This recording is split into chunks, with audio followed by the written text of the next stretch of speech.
Bonjour à toutes et à tous, on se retrouve pour une nouvelle vidéo où je vous partage mes petites aventures sur la convention sur les terres de Unique. Alors c'était ce week-end du 24 au 25, j'y suis allé seulement le samedi, je n'ai pas pu y aller le dimanche. C'était la deuxième édition pour moi et la quatrième édition en global. Alors je suis parti avec ma copine et Vardamir, du coup pour la première fois que je le... parce qu'il habite pas loin de chez moi. Et du coup, c'était l'occasion, je lui avais dit toute la semaine, ouais, ce serait bien qu'on y aille, ça serait bien qu'on y aille, ce serait bien qu'on y aille. Au bout d'un moment, il m'a dit, t'aurais pas de la place dans ta voiture et tout? Et du coup, je lui ai fait, vas-y, let's go. Alors, on avait peur, hein. Franchement, on avait peur en termes de temps, parce que clairement, en Normandie, enfin, du côté de Caen, il a plu toute la journée du samedi et dimanche. Et quand on y est allé en voiture, au début, il a plu. Arrivé là-bas, heureusement, la journée s'est très bien passée, il a fait super beau. Enfin, un peu frais le matin et l'après-midi, ça s'est dégagé, c'était incroyable. Et au moment de repartir, vraiment les 5 dernières minutes, il a plu, mais voilà.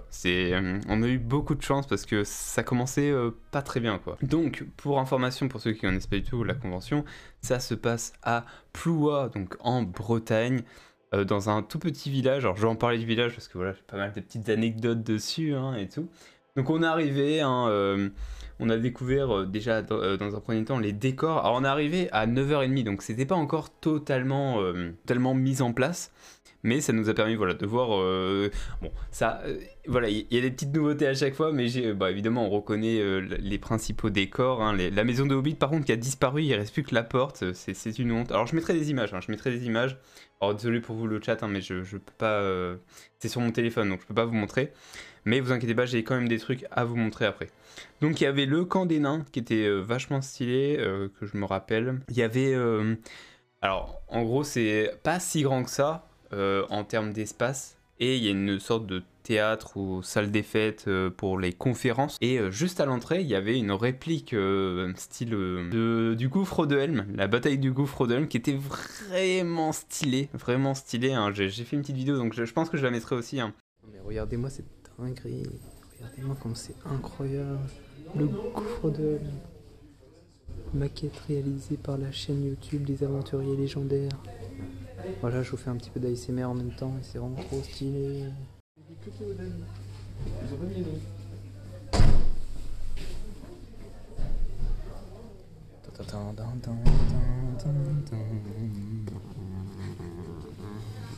est en train de faire un film. Et il y avait aussi des décors, des costumes, hein, un Noldor de la bataille de la dernière alliance, des elfes, tout ça. J'avais créé un salon de discussion, le seul qui a parlé c'est un mec qui s'appelait le Skedel Cosplay. Et ce jeune homme de 30 ans est un cosplayer.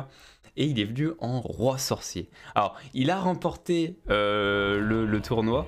Et j'ai une petite anecdote pour lui parce que du coup, je voulais prendre une photo avec lui. Je lui ai dit, ouais, je viendrai pour prendre une photo avec toi. Donc, je sors d'une conférence. Et là, je vais le voir. Et au début, il me regarde. Je le regarde. Et il passe devant moi. Du coup, je fais, mais attends, il m'a pas reconnu. C'est une honte. Et là, je le vois se retourner en mode comme ça, là. Et là, il fait... en mode un peu le Nazgûl et tout. Et je pensais qu'en fait il me pranquait, toi. En mode il me prank, du coup il se retourne. Pas du tout. Après il s'est retourné, il est parti, il a marché. J'ai fait, bon, est-ce que je le rattrape? Je fais, oh c'est pas grave, vas-y. Il m'a fait rire. Bon, j'ai pas eu ma photo, mais il m'a fait rire. En tout cas, voilà, si vous voulez vous abonner à son Instagram, je mettrai peut-être le lien ici si j'y pense. Mais c'est skedel.cosplay. Et franchement, il fait des trucs incroyables. Alors, on a fait que d'acheter de la bouffe. Hein. En fait, j'aime beaucoup cette convention parce qu'il y a pas mal d'artisans qui font leurs propres trucs, donc du pain, des brioches. Il y en avait un qui faisait du... j'ai oublié, mais c'est un truc traditionnel à la broche. C'était excellent. Il y en a un qui vendait du nougat aussi, on lui en a acheté. Enfin, en gros, on a acheté quasiment sur tous les stands de la bouffe. On a même acheté du savon fait maison. Enfin, c'est incroyable. Moi, rien que pour ça, j'adore y aller parce que tu découvres des nouvelles choses, tu discutes. C'est très agréable. Donc, il y avait un atelier de calligraphie pour apprendre à faire de l'elfique et un atelier de bijoux. Bon, on s'est inscrit à l'atelier de bijoux, mais on s'est fait un petit peu arnaquer. Alors, moi, je m'attendais à des vrais bijoux et tout, un truc trop stylé et tout. Mais en vrai, c'était stylé. Et je vais vous montrer ce qu'on a fait. Alors du coup, alors ça, c'est ma copine qui l'a fait. Hein, évidemment, parfait. Et ça, ensuite, c'est le mien. Hein, je vous laisse évidemment deviner. Alors j'ai oublié de prendre les couleurs parce que du coup en fait on avait que 1 heure pour le faire et il aurait fallu 1 heure et demie voire 2 heures parce que c'est long en fait. C'est chaque petit point, faut le mettre un par un, enfin une dinguerie quoi, enfin, vraiment une dinguerie. Donc, nous avons en gros Saruman et Aragorn. Donc il y avait plein de personnages en fait, il fallait choisir son personnage et du coup cet atelier était très sympathique. Avant d'assister aux conférences et avec les petites anecdotes de la conférence, nous avons visité un peu le village parce qu'il fallait qu'on aille manger et c'était assez rigolo, c'est que nous sommes évidemment en Bretagne, le petit fait c'est que ma copine est végétarienne. Alors déjà dans le village, genre il y a 3 boucheries, il y a 3 bars tabac, enfin bref, c'est une dinguerie. Il y a aussi au moins 3 coiffeurs, voire 4. J'ai cru en voir 4, mais il y a en gros un coiffeur que pour femmes, un coiffeur que pour hommes, un coiffeur mixte. Donc celui qui est mixte, il a tout compris, il prend tout le monde. Clairement, il prend tout le monde. On cherchait des restaurants pour voir s'il y avait des trucs végés, donc il n'y avait pas grand chose, hein, il y avait juste une pizzeria, du coup c'est là où on est allé. Mais il y avait une crêperie, on voulait y aller, malheureusement elle était fermée. Mais le plus drôle, je mettrai une image évidemment lors du montage, il y avait un restaurant qui s'appelait Au Resto. Hein, il y avait des petites pancartes un peu partout dans la ville et on s'est dit bah vas-y, on va aller voir ce qu'ils font. Et là, on arrive devant la porte. Alors déjà, il y avait une grande salle des fêtes un peu où c'est marqué qui faisait des karaokés avec un mec, j'ai oublié son prénom, mais il faisait des karaokés, donc on s'est dit, voilà, un giga restaurant et tout. Mais non, sur l'affiche, qu'est-ce qu'on voit écrit ? Alors on voit le tarif. En fait, on s'est dit, bah on va chercher la carte parce qu'on trouvait pas la carte. Et pourtant, c'était écrit en énorme, voilà, le nom du restaurant. Du coup, on y va. On va au niveau où on pense voir une carte. Et là, qu'est-ce qu'on voit ? Bah, en gros, on voit les différentes prestations. Et en gros, le restaurant, qu'est-ce qu'il nous propose ? Il nous propose du café, de la bière pression, de la bière bouteille, du jus de fruits soda eau minérale, apéritif anisé. Et ils nous mettent que le plat du jour, c'est un jambon beurre. Voilà, en gros, le restaurant, il ne propose qu'un jambon beurre. Il n'y avait rien d'autre. On s'est dit, ah ouais, quand même. Ah ça, c'est le restaurant de Ploua. Hein. The restaurant jambon beurre. Jambon beurre. Ensuite, une autre anecdote. Je sais pas pourquoi. Alors, là par contre, je vais vous la montrer direct. Hein. Je la mettrai en meilleur peut-être au montage, mais en gros, il y avait ça, c'est la pharmacie. Et il y avait 4 affiches pour dire merci d'avancer dans la pharmacie. Pour être servi au plus vite, merci d'attendre à l'intérieur de la pharmacie. Merci d'avancer dans la pharmacie. Et encore une fois, pour être servi plus vite, merci d'attendre à l'intérieur de la pharmacie. Alors attends. Me dis pas que les gens attendent dehors pour se faire servir à la pharmacie. Enfin, ça n'a aucun sens. Pourquoi ils ont mis des affiches comme ça ? Et quand tu vas à la pharmacie, tu vas dans la pharmacie. Tu n'attends pas dehors qu'on te serve. Enfin bref, il y a des incohérences dans ce village, ça n'a aucun sens. Mais le plus drôle, on arrive au plus drôle, il y avait un food truck. Et ça, peut-être que ceux qui y sont allés vont s'en souvenir, vont voir ce que je dis, vont comprendre. Et le mec, en gros, il fait des crêpes. Du coup, on s'était dit en arrivant, bah vas-y, on va prendre des petites crêpes galettes, tout ça, et ça peut être cool, toi. Bon, il faisait froid, du coup, on a fini au restaurant, et j'ai une anecdote aussi au restaurant. Mais en gros, à la crêperie, moi j'arrive et je voulais juste voir qu'est-ce qu'il faisait en végétarien pour voilà, être sûr. Alors c'est pour ma copine. Et le mec, il nous dit oui, non, mais il n'y a pas de souci. Moi, je m'adapte à vous. Il y a vraiment pas de souci. Alors moi, je vous propose voilà cette crêpe là. Et là, il nous dit du coup le jambon ça passe. Bah non, le jambon ça passe pas. Il me dit ah ok non mais je suis désolé, il y a pas de souci. Mais par contre, si je vous fais une 4 fromages, est-ce que vous pouvez manger du chèvre ? Je fais mais le chèvre ça passe, c'est végétarien le chèvre, c'est pas de la viande. Et du coup, on est prêt à exploser de rire parce que le mec, on sent qu'il, voilà, je sais pas s'il comprend le mot végétarien, mais on sentait qu'il était pas chaud. Et là, il nous dit, ah mais si vous voulez, franchement, j'ai la spéciale lard. Là, on n'a pas explosé de rire, on a implosé de rire. Enfin. On n'a pas explosé de rire devant lui, hein. On a dit non merci, parce que du coup on voulait juste se renseigner pour le midi et on n'avait pas dit oui on va commander maintenant. Mais trop drôle parce que du coup le mec il était tellement à fond, il était là à nous dire oui il y a ça, mais à chaque fois il nous disait du jambon, du lard, enfin tout ce qui va pas en fait, genre il comprend quoi quand on lui dit végétarien, genre bon c'est pas grave, c'était qu'un détail, du coup c'était assez rigolo.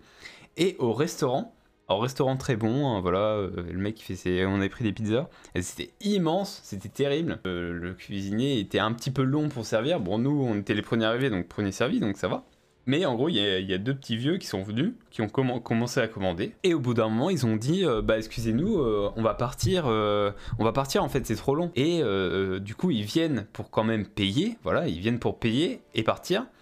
Et le cuisinier il fait non, non, non, vous partez pas, je vous l'ai fait, et, vous partez avec toi.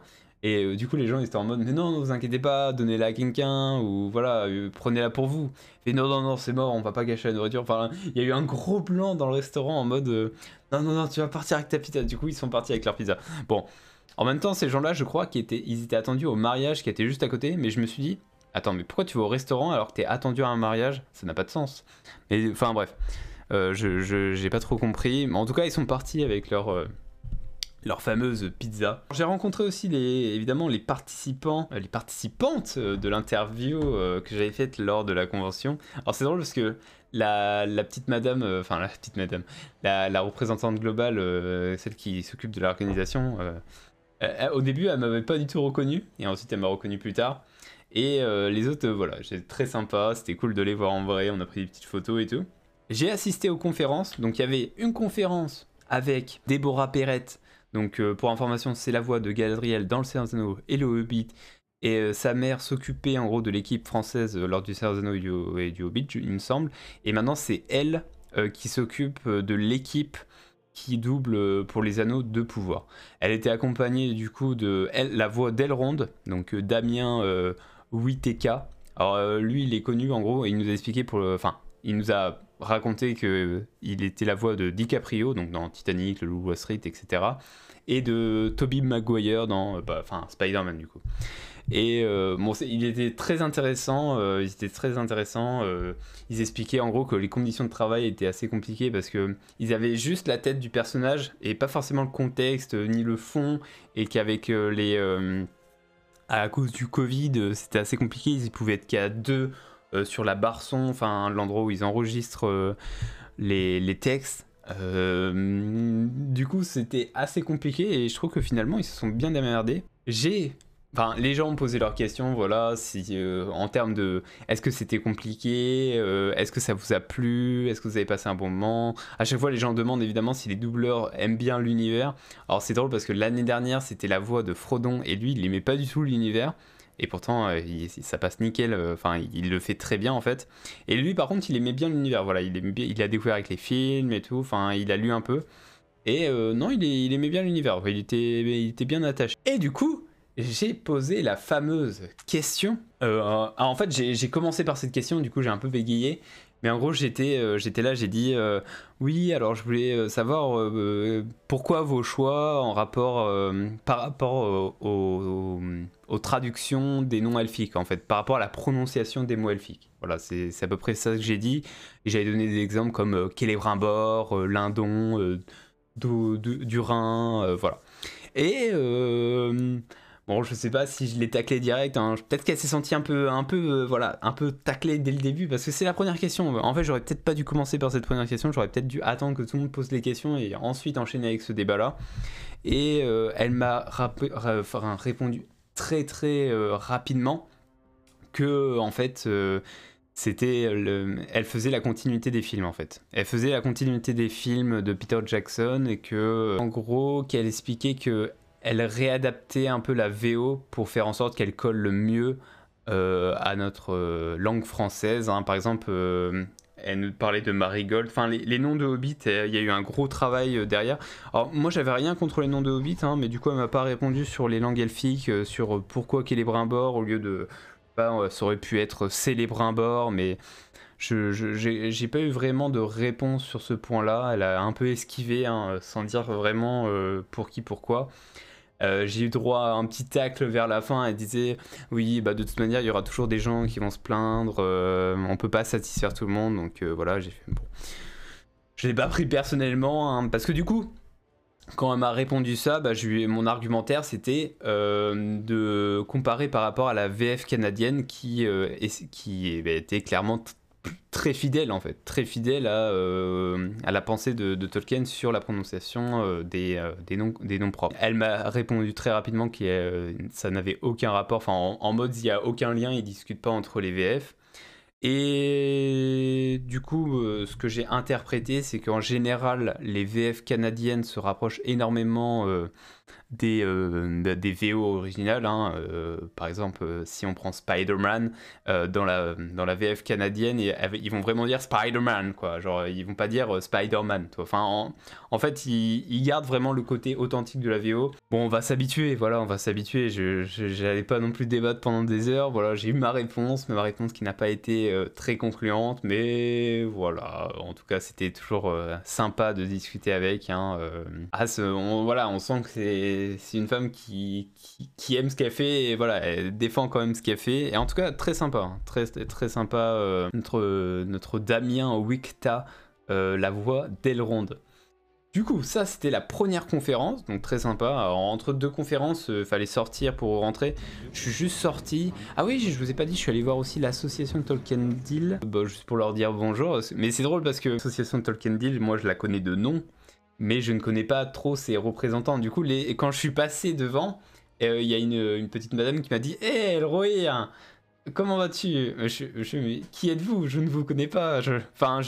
Peut-être que si vous me dites votre pseudo, je vais vous reconnaître, mais vu de tête comme ça, non, j'avais pas trop. Du coup, j'ai discuté avec un des membres et normalement, jeudi, là, il va y en avoir un qui devrait être dispo. Bon, c'est pas sûr avec eux, parce qu'en général, il se passe toujours un truc au dernier moment, mais bon. Alors, la deuxième conférence, c'était une doctorante qui faisait une thèse sur les lectures de Tolkien par ses artistes.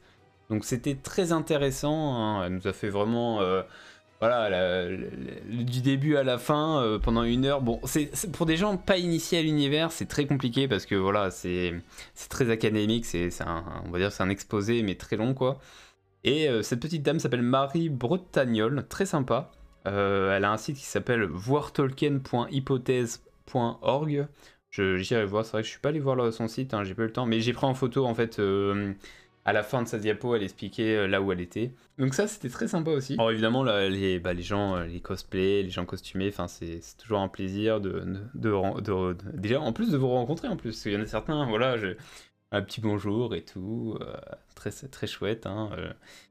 Des colosses, hein. Il y avait vraiment des colosses qui m'ont dit bonjour, j'étais là, wow, calmez-vous, j'ai une garde personnelle. Il y avait un soldat du Gondor, qui du coup fait des vidéos pour l'association, enfin sur les terres de Unique, la convention, et il y avait aussi un Gandalf. Il y avait un Gandalf aussi. Bah voilà, je pense avoir fait le tour. Bah, on a bien rigolé, hein, très sympa Vardamir, hein. On a passé une bonne journée. C'était vraiment très cool.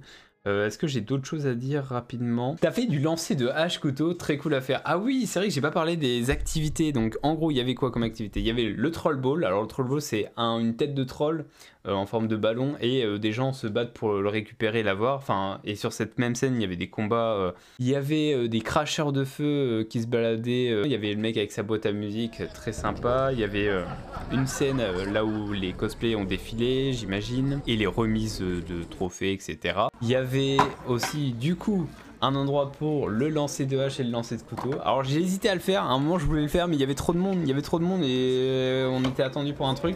Je voulais le faire mais bon c'est pas grave, une prochaine fois. J'aurais balancé ma hache comme ça là, mais ça avait pas l'air si simple, que ça. Il y avait aussi chez les nains, oui, il y avait tout un endroit avec les nains qui exposaient plein de trucs, hein. Alors là-bas tu y allais juste pour aller boire de la bière et discuter, c'était très sympa, mais j'ai pas eu le temps de faire ça. Et du coup il y avait une catapulte. Et en gros, les gens pouvaient s'amuser avec la catapulte à tirer sur une cible, hein, tout simplement. Il y avait un mec à côté qui était sur une forge aussi, qui forgeait des trucs en temps réel. Ça, j'ai pas trop vu. J'ai juste vu le moment où il installait tout, donc j'ai pas trop vu qu'est-ce qu'il faisait. Tu as un cosplay? Et ben, on m'a fait la réflexion, on m'a dit, tiens, le mec s'appelle Elrohir, il vient même pas en cosplay de Elrohir. Bah, en vrai, j'aimerais bien un jour, mais j'ai pas eu l'occasion. Ah oui, aussi, je vous ai pas parlé. Il y avait... alors je l'ai acheté, hein, évidemment. Il y avait Antoine Pierce et Arnaud Lehu, donc les dessinateurs de cette BD La Terre du Milieu, mais un peu sur la gauche. Donc là, c'était la 2e édition, c'était Les Détours. Et c'est très rigolo, c'est très très rigolo. Je l'ai pas encore lu parce que du coup, je l'ai acheté hier, enfin avant-hier, à 15 €. Et on pouvait se le faire dédicacer. Bon, il y avait trop de monde, mais en plus ils prennent leur temps, ils prennent vraiment leur temps pour faire un dessin. Du coup, ça prend à peu près 10 minutes, un quart d'heure. Du coup, on n'a pas eu l'occasion. Ma copine voulait le Seigneur des Anneaux pour essayé de le lire, mais elle voulait pas mes éditions qui sont plus très clean. Elle aime bien les beaux livres en fait. Du coup, on a acheté l'édition Pocket. La nouvelle traduction, elle me dira si ça se lit bien, la nouvelle traduction, parce que du coup, je l'ai pas lu pour celle du Seigneur des Anneaux. Mais en vrai, le coffret est cool. Je trouve que le coffret est très chouette. Donc, voilà, on verra si ma copine apprécie l'univers de la Terre du Milieu. J'ai peur qu'elle s'ennuie dans la communauté de l'anneau avec toutes les milliards de descriptions, mais bon, on espère que non quand même, on espère que non. En tout cas, voilà, cette convention, encore un plaisir, j'espère y être encore une fois l'année prochaine. Peut-être que j'irai plus longtemps, peut-être pas. En fait, c'est sympa, enfin c'est très sympa, mais il y a plein de trucs quoi, ça va très très vite, hein. Il y a des conférences par-ci, tu rencontres des gens par-là, il y a les stands, il y a des activités, enfin... Au moins tu t'ennuies pas et c'est très agréable. Du coup, merci d'avoir suivi cette vidéo. Voilà, si ça vous a plu, n'hésitez pas à mettre un petit pouce bleu et à vous abonner. Je vous dis à bientôt pour de prochaines vidéos et aventures. Au revoir et abonnez-vous.